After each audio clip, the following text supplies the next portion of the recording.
right. Live, this is News Channel 8 at 5 on your side. The question's going to be is, what is the motive in this? We don't really know. A suspect is in custody tonight in connection with a deadly arson that claimed the life of a teenager with autism. Good evening, I'm Keith Kate. I'm Jennifer Lee. Thank you for joining us. Today, St. Petersburg police released more information on the case and told us another person is also facing charges. The deadly fire happened March 22nd at a home in the Coquina Key neighborhood in St. Petersburg. News Channel 8's Emmy Darkia joins us live from the Pinellas County Jail with the new details. Emmy. Jen, Keith, and the suspect's father was also charged in connection to this case. Police say he was attempting to tamper with evidence. A pivotal point in the investigation, the father left, went to a local business, went to the dumpster by the business, and discarded clothing that was similar to the distinctive sweatshirt that the suspect was wearing that evening. St. Pete Police Assistant Chief Michael Kovacev told us Charles Chambliss III is facing 4 felony charges for a deadly arson in Coquina Key on March 22nd. Law enforcement used surveillance cameras from the neighbors to identify Chambliss, who lives less than a mile away from the scene. They say he went to the scene and left on foot. We issued a warrant on Monday night. We actively were pursuing him and trying to see if we can get him in custody. That didn't materialize, so on Wednesday we reached out to family members and they facilitated turning him in. The deadly fire took the life of 18-year-old Angelina Anderson and left her 35-year-old sister Ashley Nero with severe burn injuries.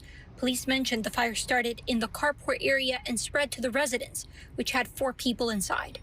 Thursday, Chambliss made his first appearance in a Pinellas courtroom. Being held at no bond for felony murder and attempted felony murder, 3 additional counts of that. So a total of 4 counts at no bond. According to law enforcement, the motive remains unclear.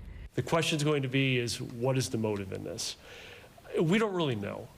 We know that the suspect was friends, or I should say friends, but knew the victims in this case. He had been at that residence earlier that day. He had been over there numerous times in the past. Neighbors who live near the house Angelina lost her life in say they hope the family can begin healing. Well, I'm just glad they caught the person who did it, and I hope the justice system do their work. The suspect's next court appearance will be on Monday. Police say that he declined to speak to them and that he would be getting his own lawyer. Live in Pinellas County, Emmy Darkia, 8 on your side. Thank you, Emmy. A Pasco County teenager is dead and 2 others are recovering from injuries following an early morning crash in Hudson. The rollover crash happened on Little Road near Fred Street around 2:30 this morning. The 18-year-old driver was thrown from the vehicle and died at the scene. The 2 passengers, a 17-year-old boy and an 18-year-old boy, suffered minor injuries. A Winter Park man died when his semi smashed into another tractor trailer that was hauling timber. Several pieces of the timber pierced the truck's cab. You see it there. Wow.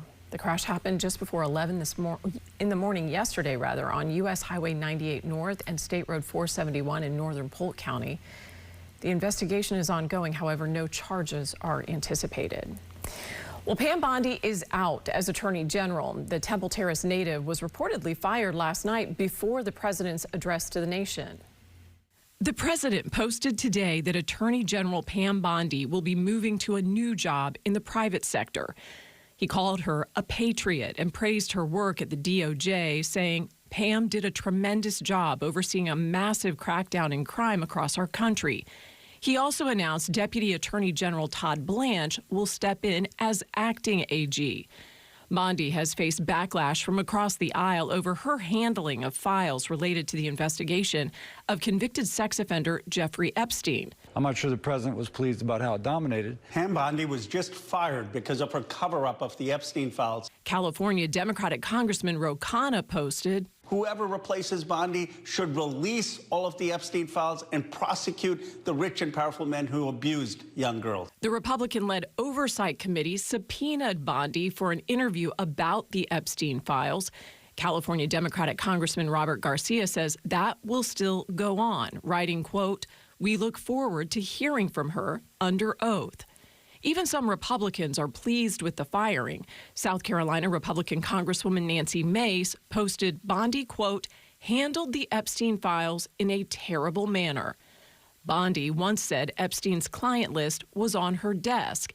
Then the department said it didn't exist. She also handed out binders of Epstein files to conservative influencers who then said they contained no new revelations. Bondi posted that it has been the honor of a lifetime to serve as Attorney General. She says she will be working over the next month to transition the office to her deputy, Todd Blanche. Stricter water restrictions will start across Tampa Bay tomorrow as officials sound the alarm over dry conditions and declining water supplies. News Channel 8's Georgia MacArthur spoke with Tampa City and Hillsborough County leaders on what it means for you, and she joins us live in Tampa with the latest. Georgia. Yeah, Keith, if you walk outside and even touch the grass, you can see just how dry it is. That is why environmental specialists say this is not just about informing you about the rules tomorrow, but also informing you about the growing shortage and how quickly these conditions can change. Our community is facing a very severe crisis. Starting Friday, Tampa Bay moves into one of its strictest water phases since 2009. A modified Phase 3 water shortage goes into effect. The new rules will cut back when you can water your lawn.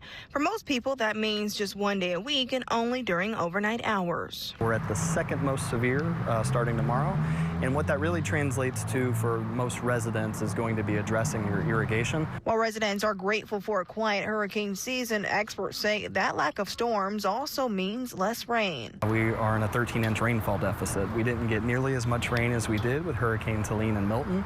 And to put it in perspective, we get about 52 inches of rain a year annually for Hillsborough County. So 13 inches is a pretty good chunk of that. Instead of a wider window, watering is still limited on your assigned day. Single-family properties less than an acre, you're either going to irrigate from midnight to 4 a.m.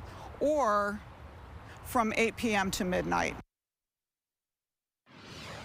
And officials say enforcement will be ramping up, and pretty soon people could be facing fines if they do not follow the rules. In the meantime, they say this drought could last until the end of the summer if we don't get enough rainfall. Reporting live in Tampa, I'm Georgia MacArthur, 8 on your side. And we are unfortunately very dry, not quite as dry as Northwest Florida, as you can see from the drought monitor there, but still most of us in the extreme drought. And to get out of the extreme drought, we'd need just under 11 inches of rain. Now that's not the same number that Georgia MacArthur was just talking about, that 13 inches of rain. That's for the average amount that we should have. This is just to get us out of the drought, just under 11 inches of rain. And so we do have a little rainbow on the tower camera if you can see it. That's because we have a couple of spotty showers out there. Let's take a look at where those showers are right now. We knew we'd have enhanced chances for rain today because of the more southerly component of the wind, bringing some of that tropical moisture up. And so here's where the showers are pushing past Ruskin right now and over the Skyway Bridge, heading towards downtown St. Pete and Pinellas County. We have an isolated shower meandering by downtown Tampa right now, and a few up near Wesley Chapel as well. But most of the showers are in our southern counties right now. So Manatee and Sarasota counties getting a decent round of downpours, pushing past Lakewood Ranch and I-75, pushing towards Longboat Key and Sarasota. Polk County's pretty dry right now, but now we have showers headed towards the Nature Coast, which they need. They've been missing out on a lot of the rain. So here's where the rain is headed next. We'll take a look at some drier days ahead and an even better chance for rain next week, coming up in just a few moments. Thank you, Rebecca. Tampa City Council approved a land swap deal today to help restore and preserve Tampa's oldest African-American cemetery. That cemetery was forgotten for decades. It was paved over, and commercial buildings and even public housing were built on top of it. Now there are new plans to make a memorial to those who are still buried there. News Channel 8's Jeff Patterson joins us live from Tampa with the story of today's vote and the obstacles that are still ahead. Good evening, Keith and Jen. It may not look like it now, but Tampa records show that in 1901, Tampa's earliest documented African-American cemetery was located right here. A recent examination has shown that there are more than 100 caskets and bodies inside that are still buried here. Today, Tampa City Council took a major step towards honoring those who are buried here and their families. Under the rubble of what was once the Robles Park public housing development are the remains of some of Tampa's earliest African-American residents.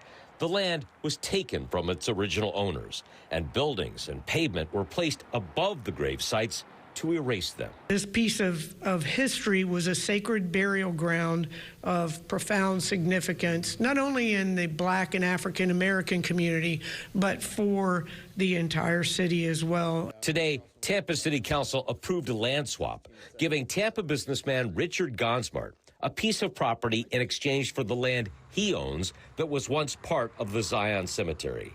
Gosmart did not know there was a cemetery here when he purchased the land and is now pledging to help make changes here. We can't forget what happened. We can never forget, and we must never commit the same mistakes. Tampa historian Fred Hearn says today is an important day. This is a special day for us, for the members of the Zion Cemetery Preservation and Maintenance Society. As for the future of the Zion Cemetery area, Hillsborough NAACP President Yvette Lewis says the grave sites that remain here will not be disturbed, but the people buried here will be honored. It will be a place where everybody will understand what happened, to Zion Cemetery, as the land was stolen back in the day. There is still an obstacle ahead, however. There is still one parcel of land in private ownership that was part of the Zion Cemetery at one time. Tampa Mayor Jane Castor says the city is in talks to purchase that land to make it part of this memorial. In Tampa, Jeff Patterson, 8 on your side.